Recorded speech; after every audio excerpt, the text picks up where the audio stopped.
Dan Perkins Media proudly presents Moms Across America, a program where women can speak their minds openly and freely without fear of reprisal. Moms Across America is about the issues of the day confronting America from a mom's point of view.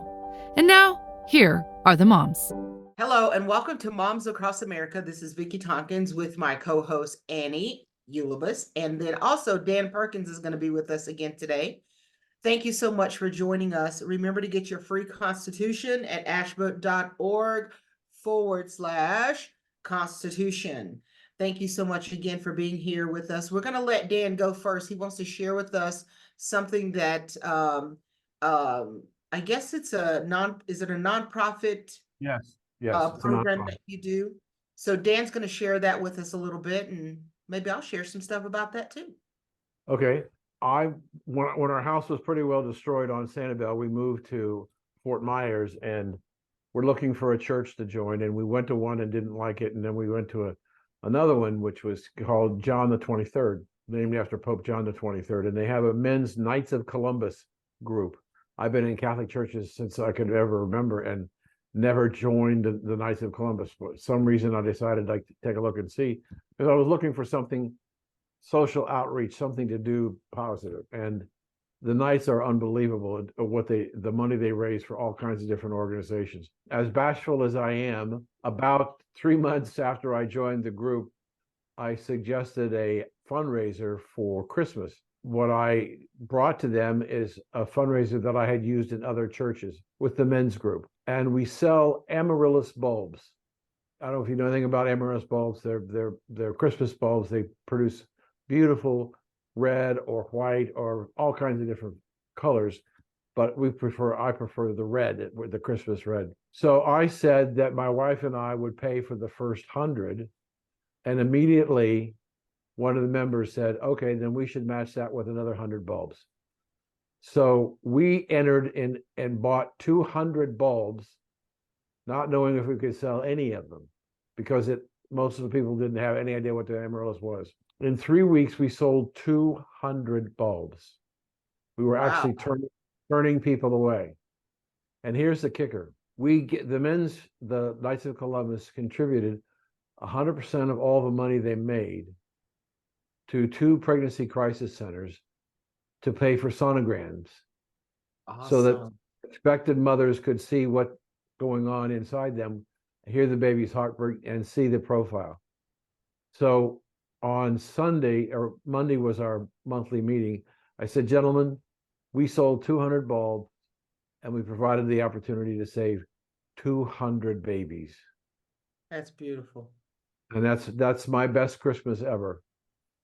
Yes, that's a blessed gift. Absolutely blessed gift. Yep. So the guys were just thrilled. So are we going to do it again next year? Yeah, maybe a little bigger. Maybe we go to 225 bulbs. But anyway, thank you for giving me the opportunity to tell my Christmas story. So ladies, it's your show. Awesome. Thank you so much for sharing that, Dan. That is being proactive in our pro-life fight. And I think you all know that we believe in life. And so that's thrilling to me. So Ms. Annie, how you doing? I missed you last week. I wasn't here. No, we missed you too. We missed you too. And listen, to be honest, it's been a little crazy around my house because on Saturday I'm getting married. What? Yes. Dun, dun, dun, dun. I met a wonderful gentleman. He's a Cuban refugee from Castro. Came here in the 60s with the children left. And he, like me, is a proud American, and he goes to GOP meetings with me and Tea Party meetings with me. And Saturday we decided to tie the knot. Little quiet ceremony. Congratulations. So if I seem a little nuts and things are upside down and backwards, I'm working on husband number 3. Well, congratulations to you. I hope you guys live a very happy married life. Yes. And he even takes my mom to therapy. He goes to therapy with her. Oh, that's sweet. Yeah. He sounds like a keeper for sure. He is. He managed to escape for a long time, but I wheeled him in. I hooked him and wheeled him. Awesome, awesome. Well, you had wanted us to speak to this situation that happened here in Colorado, Hmm. which sometimes living in this state, I feel like we're a petri dish. Let's just try everything in Colorado and see what happens. But anyway, it's about these parents who discovered that their 11-year-old daughter on a field trip or a sports trip was forced to share a bed. Now, this child's 11 years old. Right. 11, to share a bed with a biological male. This is a young boy, believes he is a girl, was in a room with girls. And they had to share a bed. I'm assuming, you usually have 4 in a room, 2 to a bed. What I found interesting in the research that I did on this, Annie, the mom was there. She was one of the chaperones. Correct. Yeah. It was interesting how all this happened. And of course, we're hearing about it. I think this happened in the summer. We didn't hear about it until December. What was your take on all this? I think that young girl, the 11-year-old girl, was very brave, very smart, and very brave, and thankfully so. Fortunately, her mother was there. She found that she was going to be bunking with this male, biological male. She hid in the bathroom trying to figure out what to do. And finally, her mom became aware of the situation. They are bringing it up, I believe, to the school board. I'm just going through memory on what I sent you because I haven't had a chance to reread it this morning, so I apologize for that. But they are going after the school board and saying, why did this happen? Why were we not notified so that we can make an informed decision on our child? And unfortunately, in today's age, with the liberal think that we have permeating our school districts, they seem to think that they know better for a parent on how to do the child than the parent knows on how to handle a child. They're making decisions and taking them out of the hands of parents and doing things, which I'm sorry, there should be no one standing between a parent and a child, period.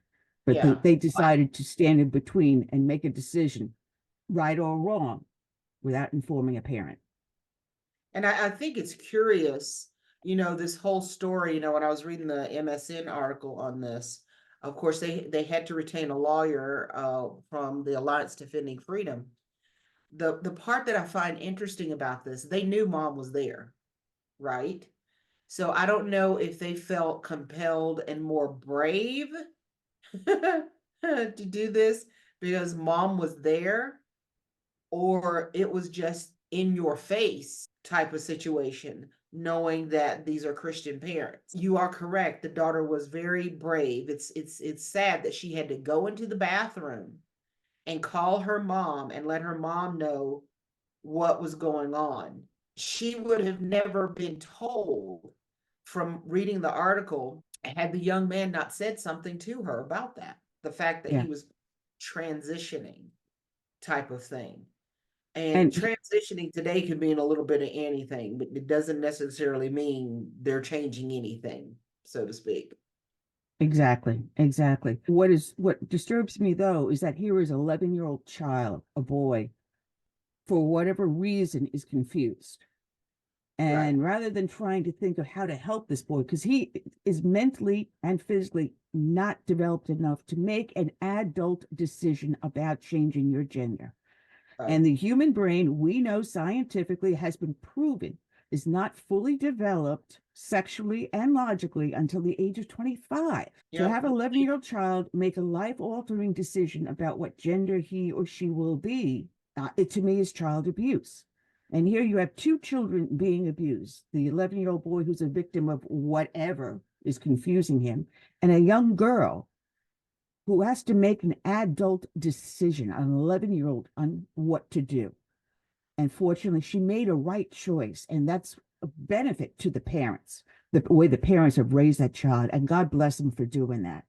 They have a very intelligent young lady with them, but to place that child in that situation is unforgivable. I mean, I can remember, as a kid, and you go on these field trips and different things, whether it's sports or some club or or something of that nature. That was never even a thought to put males and females together in a room. Apparently, this boy is saying he's a girl. Like I was saying, this whole transition thing is such a farce. I mean, I could say that I'm a marshmallow and, you know, be a marshmallow for a day or whatever.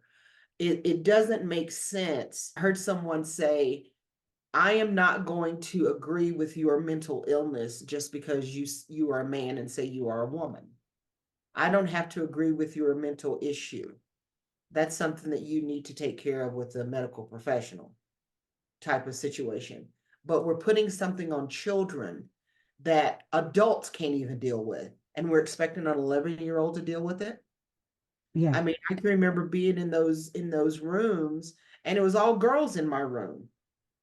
There wouldn't be any, that would never be a thought. And now they tried to so normalize things. Watching an interview with this couple, this family, and they were saying that, you know, like you were saying, they're going to go talk to the school board, and how they may need to ask to opt out. Seriously? Yeah.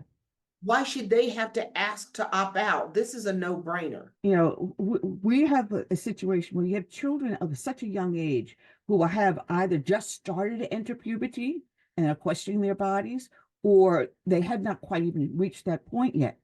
And they're asking these children to actively make an adult decision. That's wrong.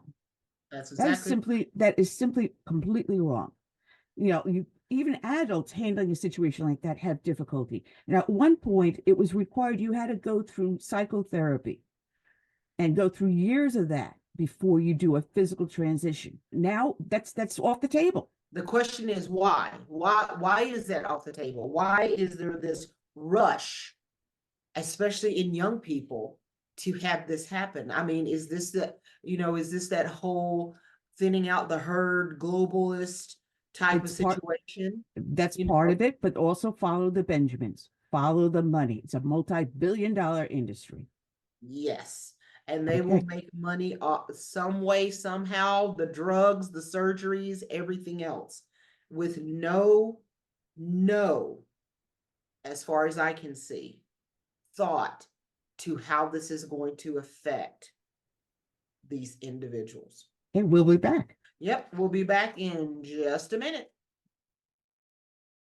I'm Dan Perkins, the author of a new historical romance novel called Sad Eyes. It is a story of a young woman, a beautiful Irish lass with red hair, green eyes, and curves that won't quit. She is born in 1912 in Waterloo, Iowa. She decides she wants to be an ER nurse, but she wants to move away from Waterloo to the excitement of the big city. She is accepted at St. James School of Nursing in Chicago and began a life as a true American patriot, serving her country in 2 wars. She fell in love with the love of her life. She takes the longest honeymoon in history. This novel is full of twists and turns and is difficult to put down. You can find Sad Eyes at Amazon.com, BarnesandNoble.com, and JCarrollPublishing.com, or through your local bookstore. Get it, read it, tell people about it, and write a review on Amazon. This is Dan Perkins.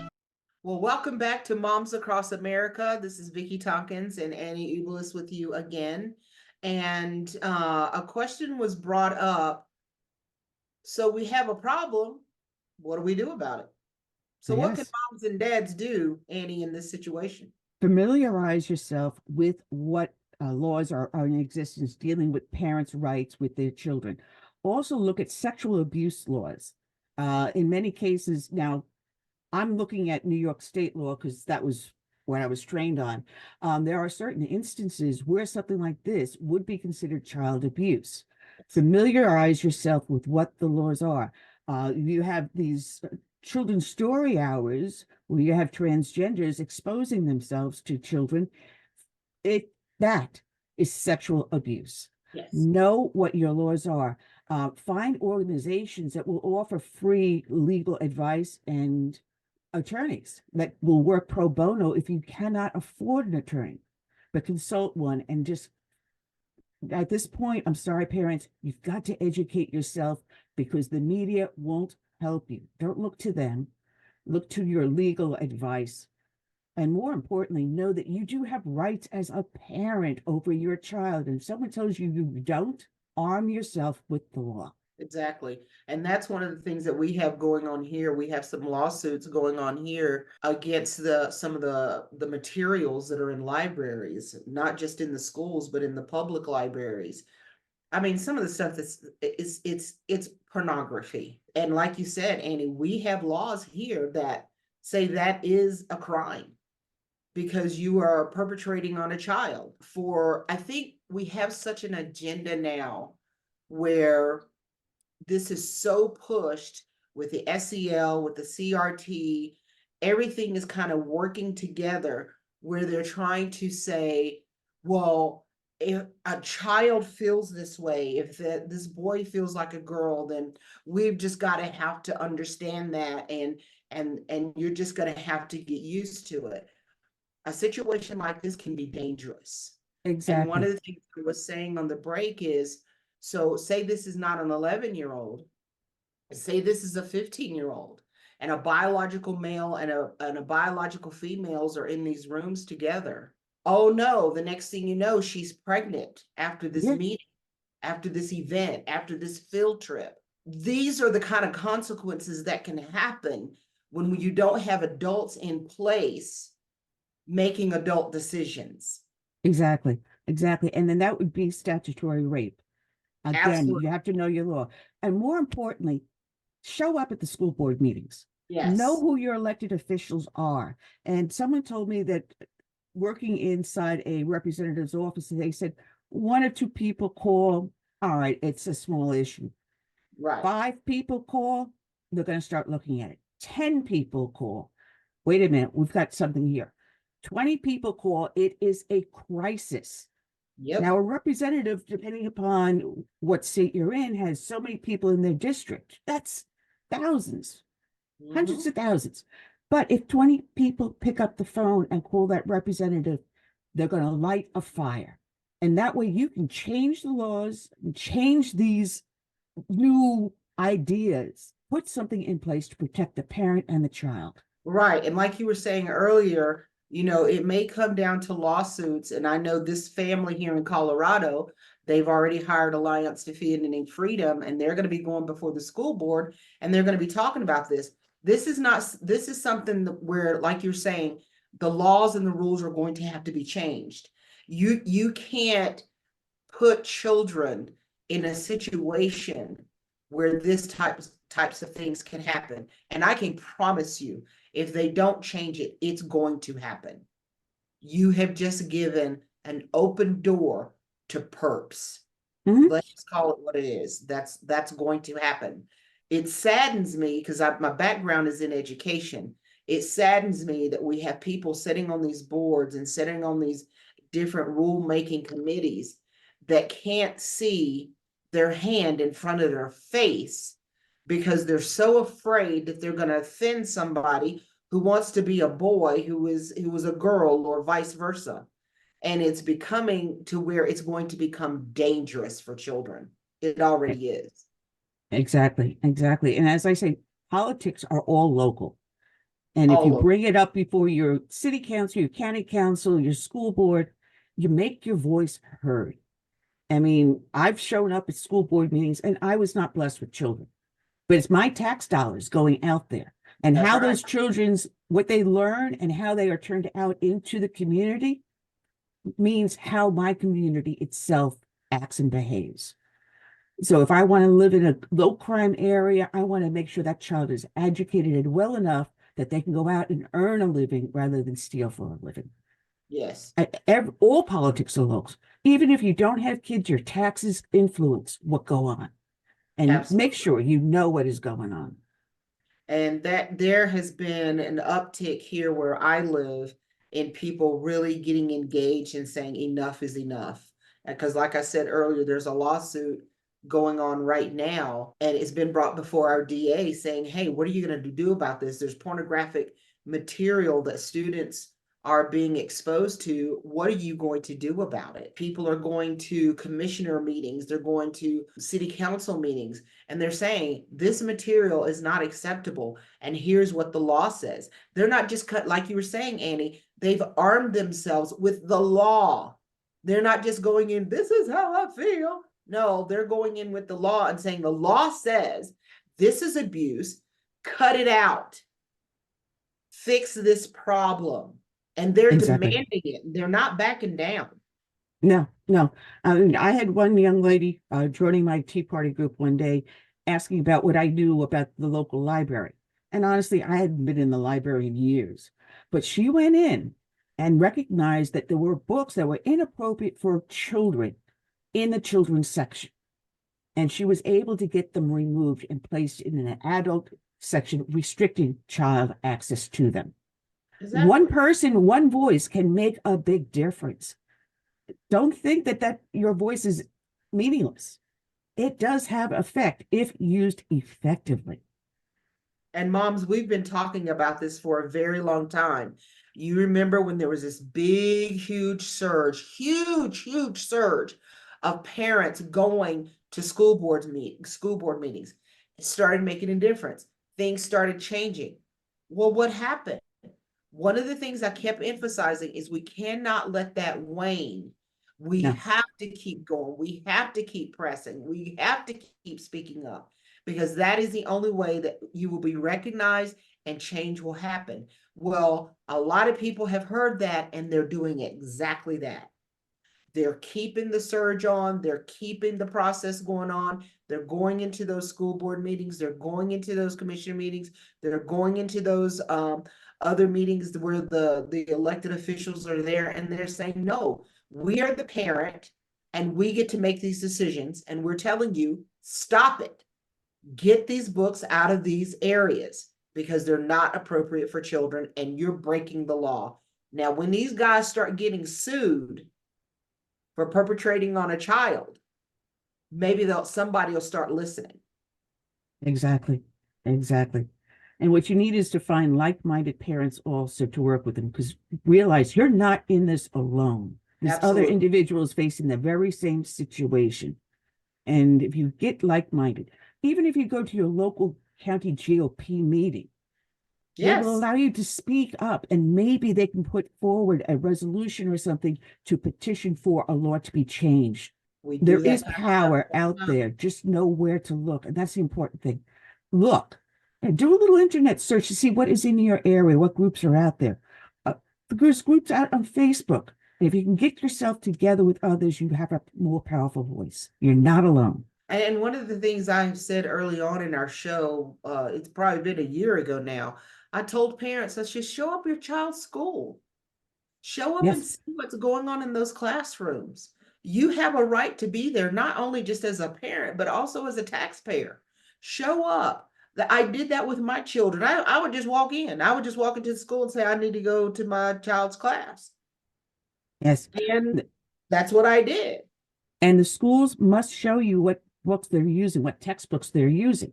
Yes, So they you contact your local school district and find out how you can sit down with them, and they'll allow you to open the textbooks and read them and look at them and see what they're being taught. You're allowed to see what the curriculum is being taught to your child. So don't be afraid to ask. You have that right. We're always going to go back to the Constitution. What is your constitutional right? You have that freedom to be able to go in those schools. You have a First Amendment right to do this. Go take care of business, parents. Go take care of business. That's what you're supposed to be doing. I mean, and I know there's this thing, well, I work, my husband works, we both work, we don't have time. Yes, you do. Take a comp day. Go check on your child. Go check on what's doing. I promise you it will be worth it. Especially when you go in on a surprise visit. Those are the best. But I would also suggest contact your state representative and your state senate, because there may be programs in place to take your child out of public school and put them into private or a charter school or something, or even have vouchers that'll help you pay for homeschooling. Find out what is there in your state by contacting your state representative and your state senate. I mean, this is gonna be a constant. This is not gonna go away.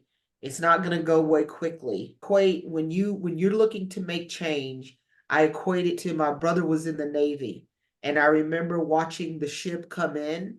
I mean, you gotta understand these ships are the size of small cities. The number of people are on there.